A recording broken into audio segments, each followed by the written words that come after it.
In the summer of 1843, when Texas was still an independent republic and I served as its president, I received a disturbing letter from an old friend, the Sheriff James Thornton from the small community of Gallows Creek. It was a desperate request for help, something I rarely ignored, especially coming from a man like Thornton, a war veteran for independence that was not easily frightened. Gallows Creek was 3 days old by Austin, near the border with the indigenous territory. A place too small to appear on most maps, but it had grown in recent years due to the discovery of small silver deposits in the nearby hills. Like many border cities that arose overnight, Gallows Creek had their part of problems, land disputes, outsiders seeking rapid fortune, and constant tension with native tribes whose lands were being invaded. But the problem that Thornton described in his letter was not common at all. "Something is happening to the big tree," he wrote. "Something I can't explain with common words." The large tree was an old oak in the city center. It was there that the community established its first commercial post, in the shadow of its extensive branches. And it was also there that, in the early days of the settlement, justice was applied in the most severe form. 20-8 men had been hanged in the large tree over the years. Some were arguably guilty killers, rapists, cattle thieves caught in the act.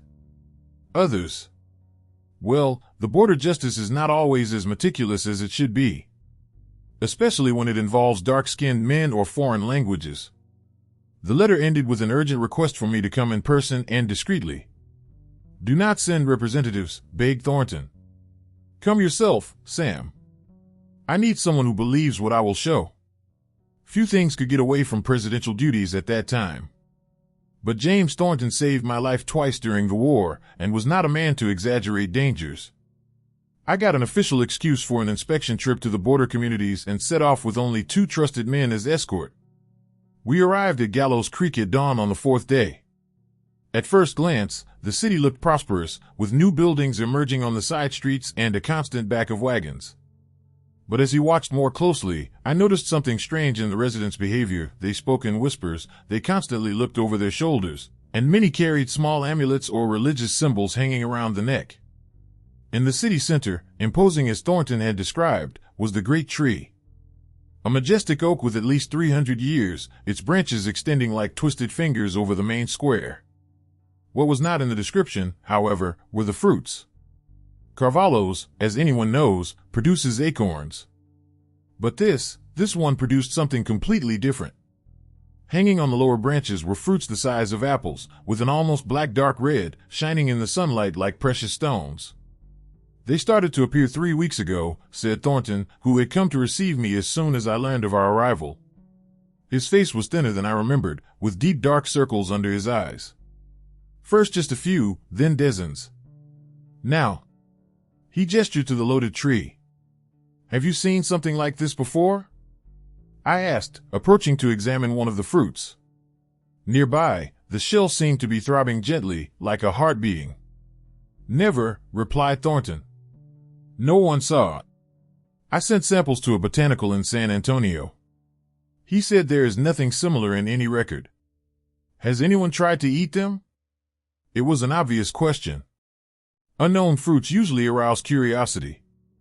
Thornton's face paled. That's when the problem started. "Come with me." He led me to the small prison of the city, a stone building with only 4 cells. 3 were busy. In one of them, a middle-aged man was shrunken in the corner, babbling to the empty air. In the second, a young woman frantically drew on the wall using her own blood. In the third, an old man sitting calmly stared at me with disturbing lucidity. "They ate the fruits," explained Thornton. Marcus was the first. It was the city blacksmith. The next day, he began to talk about how he could see dead men walking the streets. We thought he was drunk until he attacked his own son, shouting that it was the reincarnation of a bandit we hanged last year. The woman in the second cell was the wife of the warehouse owner. He ate one of the fruits for curiosity and, hours later, began talking to people who weren't there. Her husband found her in the midnight cemetery, lying on a recent tomb, smiling as if he was having an intimate conversation. "And that?" I asked, pointing to the old man in the third cell, who kept watching me with a disturbing smile. "Judge Edmund Cottle," said Thornton in a low voice. "It was he who sentenced most of the hangings. He ate one of the fruits consciously, to prove they were harmless. Now, he hesitated. Now he says he can see all the men he sent to the gallows. He says they have messages. The old judge tilted his head, as if hearing something. They know you're here, President Houston, he said, his voice surprisingly firm. They were waiting for you. I felt a shiver through my spine. Who was waiting for me, Judge Cottle? The wronged, he said, his smile increasing. Those who have been hanging without fair trial. 7 of the 20-8. They have plans, you know? Great plans for this city. We left prison with the uncomfortable feeling that invisible eyes followed us. Thornton explained that other residents had also eaten the fruits, with similar results. Some seemed just lightly affected, reporting occasional views or distant voices. Others, like the 3 prisoners, plunged completely into madness or something that resembled it a lot. The strangest, said Thornton as we walked back to the square, is that some of them know things they shouldn't know. The warehouse's wife never met Timothy Geller, a traveler who was hanged for allegedly stealing horses. But she described in detail the scar he had on his back and the medallion he carried hidden inside his boot. As the day advanced, I talked to several residents. Always the same reports since the mysterious fruits appeared. Gallows Creek was being haunted by the past. Those who had tasted the fruits saw and talked to the dead, especially those who ended their lives on the rope knot. At night, Thornton hosted me in his own home for security. As we had a whiskey before bed, he revealed his biggest concern. I didn't tell you everything in my letter, Sam. There is more. He hesitated, turning the amber liquid in his glass. In the latest hangings, we always follow the legal protocol. Judgments, witnesses, evidence. But at the beginning, in the early years of Gallows Creek, you were less cautious, I completed. He nodded, embarrassed. Especially with Mexicans and Indians. There were at least 7 cases where, looking back, we didn't have enough evidence. Pure collective hysteria or prejudice. He drank a long sip. And it is these 7 that Judge Cottle mentions. The 7 wronged. The next morning we were awakened by desperate screams. We ran to the street to find a boy of about 12, son of the baker, convulsing on the floor of the square. Beside him, one of the mysterious fruits with a bite. Johnny! He shouted the baker, trying to hold his son. Why did you do that? I warned you. The boy writhing, his eyes rolling orbits. Then suddenly it stopped. When he opened his eyes again, there was something different in them, an age, a depth that no child should possess. We're almost ready, said the boy, but his voice wasn't his. It was severe, rough, with a slight Spanish accent. Tell them, Houston. Say justice is coming to Gallows Creek. The boy passed out soon after. As we carried him to the local doctor's clinic, I realized that more of the strange fruits had fallen at night. There were now dozens of them on the floor around the large tree, some already showing signs of rotting, releasing a sweet and nauseating odor. Something in the scene bothered me. Fallen fruits formed a pattern on the floor. They were not randomly distributed, but in an almost perfect circle around the tree trunk. And inside this circle, small green shoots began to emerge from the ground. While the city dealt with the possessed boy, I summoned an urgent meeting with Thornton and the oldest members of the municipal council. One of them, Martin Blackwood, was the only one still alive that was present when the first man was hanged in the big tree. It was a Mexican, remembered Blackwood, his trembling voice with age. Captured near the Sullivan farm after the massacre. He didn't speak English, could not defend himself. We found a Sullivan watch with him. It was enough proof at the time. And did he really participate in the massacre? I asked. Blackwood lowered his eyes. Years later, we captured the real pack that attacked the Sullivan. The Mexican was probably just an unfortunate traveler. One by one, the board members recalled the other dubious cases. 2 Indians hanged by an attack that was later found to have been performed by a completely different tribe. A young black man accused of raping a white woman who years later admitted to inventing the accusation. A German immigrant who could not understand the accusations against him. A street vendor accused of poisoning a well, but whose poisons were only common medicinal herbs. And finally, the 7th, an itinerant preacher who dared to publicly question the morality of previous hangings. He was accused of inciting the disorder and ended in the same knot he had condemned. 7 injustices. 7 lives taken by the same tree that now produced impossible fruits. What do you think is happening, President? Asked Thornton when we were alone again. I believe that the stories of the Indians about vengeful spirits can be more true than we admit, I said. This tree absorbed the blood and anger of those who died unfairly. And now? I looked out the window to the large tree, its branches shaking gently despite the absence of wind. Now it's giving them a chance to repay. That afternoon I examined the small sprouts that were growing inside the circle of fallen fruits. They were not common oak seedlings. They had an unhealthy reddish coloration and grew at a visible pace. In just one day, they already reached the height of my knees. The local doctor confirmed that more people had eaten the fruits, despite the warnings. The fascination was simply too strong for some to resist. All reported the same visions, the hangers walking among the living, whispering about justice and revenge. At night, I summoned a meeting with the entire population of Gallows Creek in the small church of the city. I explained what we were suspicious, that the 7 unfairly hanged were somehow using the tree as a conduit to return and take revenge on the city. But what do they want exactly? Asked a woman from the crowd. What can we do to placate them? Before I could answer, the church doors were opened violently. Judge Cottle was standing at the entrance, still wearing the arrest clothes, a disturbing smile on his wrinkled face. They want equivalent justice, he announced, his voice echoing supernaturally in the sacred space. 7 lives for 7 lives. And they have already chosen which. He began to list names, the direct descendants of those who had unfairly condemned the 7. The current sheriff was the grandson of the sheriff who had the innocent Mexican.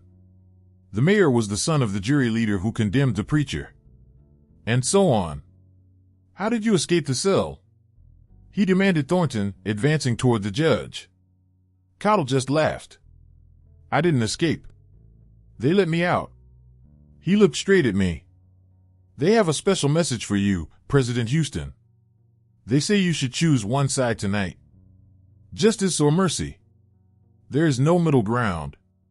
In the light of the lanterns, we returned to the central square.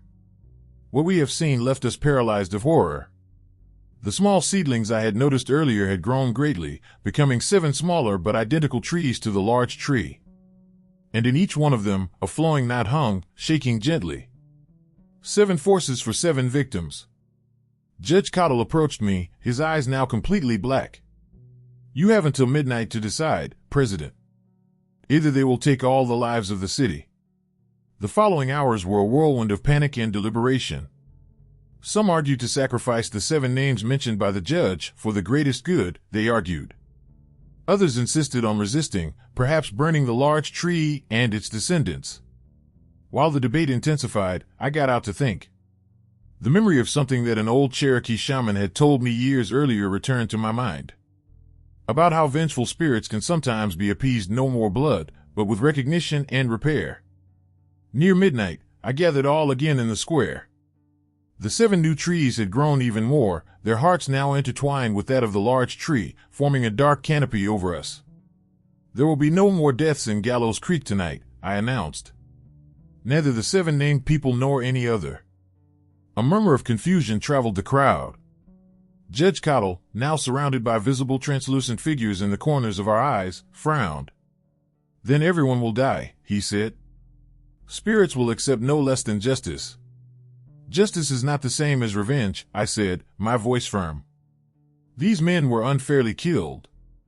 Their stories were erased, their dishonored memories. True justice begins with the truth. I called the 7 appointed for the sacrifice, the sheriff, the mayor, and the others. One by one, I asked them to publicly recognize the injustices committed by their ancestors. That they asked forgiveness not only with words, but with concrete actions. The sheriff promised rename the central square in honor of the innocent Mexican and lift a memorial for all 7. The mayor pledged to use municipal funds to locate and compensate for the victims' families, wherever they were. Others promised land, money, official recognition of injustices. As each promise was made, one of the new trees shuddered, his branches shaking violently. The running knot fell to the ground and disappeared on the earth. When the last promise was made, just a minute before midnight, the last force disappeared. A sudden wind swept the square, strong enough to overthrow hats and lift dust. The translucent figures around Judge Cottle became momentarily visible to all 7 men of different origins, united by the injustice of their deaths. For a moment his eyes met mine, and I felt a silent recognition. Then they disappeared. Judge Cottle fell to his knees, his body shaking with sobs. "They are gone," he murmured. "Finally found peace." The next morning the 7 smaller trees had disappeared without traces.